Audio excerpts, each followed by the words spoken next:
Okay, today's workout, we've got all different types of pushing movements. So this is actually a hero workout, JT, but we're going to modify it so that you can do some of these movements at home because usually it uses ring dips in place of chair dips. So the workout is for time, 21, 15, 9, handstand push-ups, chair dips, and push-ups. So a lot of pushing movements. I think we've got a total of, 90 plus 45, 135 pressing movements, okay? So that's a lot of arms. So let's go over each of the options and I'll have you do a couple of reps of each to figure out what you want to do. So let's start first, kind of going up. We'll start with the push-ups, okay? So push-ups, we want to make sure that we are in a solid plank position. If you're gonna scale push-ups, I would prefer that you do them elevated to another surface, such as a box or a chair. This way you can really work on that plank position. But if for some reason that option is not available, if you are not able to find something that's gonna be a relatively halfway height for the push-ups, I would say just revert to knee push-ups. There's a lot of push happening anyways. So let's go ahead and do that. So you're gonna have your hands roughly just outside shoulder width apart. A lot of times people have the hands way too narrow, so you wanna make sure they're wide enough.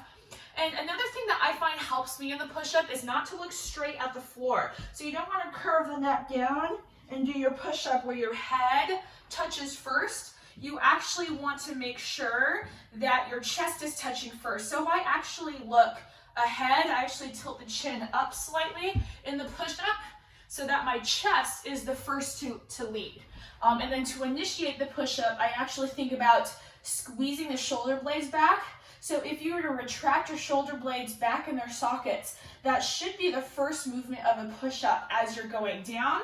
And I try to crank my hands into the floor like I'm twisting the hands outward. I got these two giant dials, but I'm not actually moving the fingers out. So notice my fingers are still forward, but I'm gonna turn and twist the shoulders outwards so that when the elbows come back, I have this tightening torque rotational force that's happening as I go down in the push-up. So I'm gonna have you go ahead and try 10 push-ups of your preferred scaling choice, okay? So you should be able to do 10 fairly easily of whatever choice that you pick because we're doing a lot of pushes today. So let's go ahead and get those 10 reps in. I'm going to watch you here from my side of the screen. Go ahead and do a couple more. I just gotta make sure that my watch here isn't zooming in on us. Okay, so once you've got those 10 reps in, let's go ahead and talk about the main difference between a horizontal push-up and then a handstand push-up or a pike push-up. So we've got a forward pressing element in the push-up, and then we have a vertical pushing element in the handstand push-up.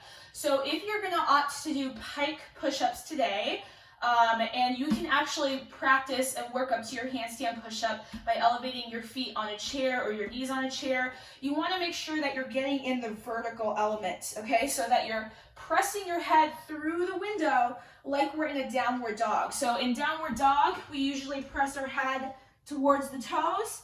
You want to make sure in your pike push-up that you are doing the same thing. The head is going through the window, just like we have a barbell overhead. If you're looking at the barbell or you're looking at the ceiling or you're looking at the floor, then you're really just keeping your neck tilted back and you're only using the horizontal press. We want to really engage the back here as much as possible in our vertical handstand push-ups because we know that there's going to be so much forward press happening with the push-ups and also possibly with the chair dips. Okay, so really make sure that you're squeezing your head through. I find tucking the chin immediately. So after you're at the bottom of your press, head is in line with the floor, then you're going to tuck your chin in as you press upwards, okay? So let's go ahead and talk about different scaling options. So downward dog push-up, that is the easiest one to do. You're in a downward dog, the crown of the head, so really get that crown of the head to touch the floor, and then press back, okay? That way we're not using our triceps on our chest as much to save those for the regular push-ups. The next option is going to be either feet or knees on a chair. And for all of you that do have a chair for the chair dips later, you're gonna have a chair right here. So knees, you're gonna have them propped up. You wanna make sure that your hips are nice and high, or you can also have your feet on the chair as well. So notice how my hips are up very tall. Okay, so I'm not turning this into a horizontal plank. I'm really trying to keep my hands as close to the ends of the chair as I can. And then from here, I'm gonna point the elbows back, crown of head to the floor, and then try to press the nose towards the chair. So I'm keeping my chin tucked in, pressing it towards the chair.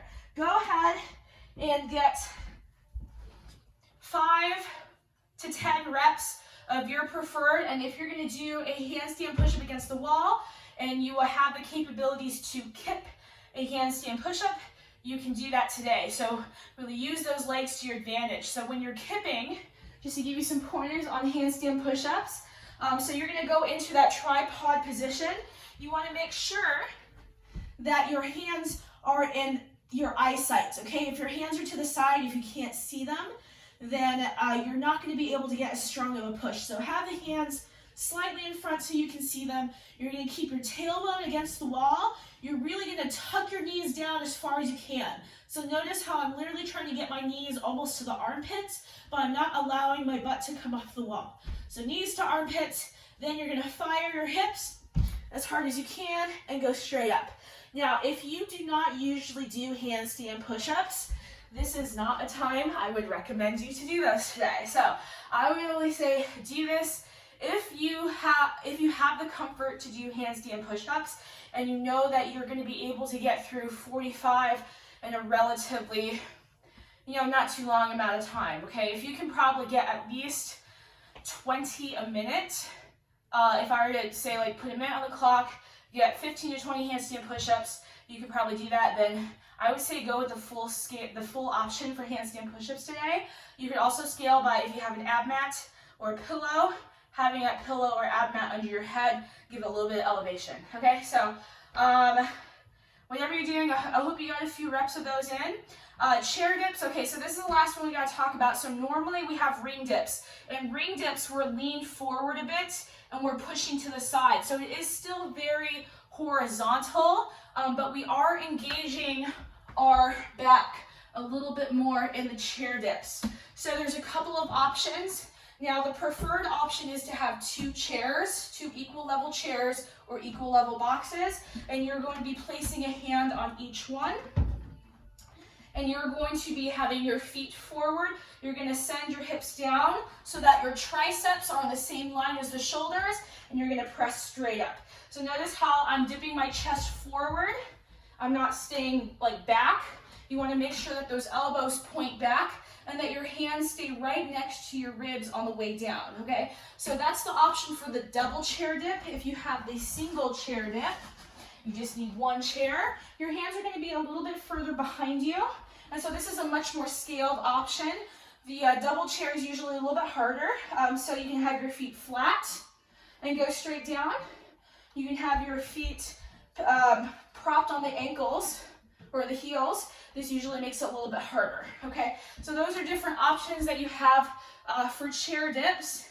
And if you need other scaling options, so again, flat-footed will be the easier way to do this. If you just stay flat-footed, and you can press up through your feet, so you can really use your feet.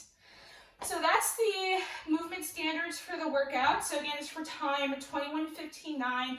It's a lot of repetitive movements. So if you have ever done this workout, I know a couple of you may have done this in the past, you'll feel it in your shoulders tomorrow. So definitely I would say scale if you're not sure, because it's 135 reps of pushes. So whenever you're ready, let's go ahead and meet at the next video, and I'm gonna attempt JT, no rig JT for time.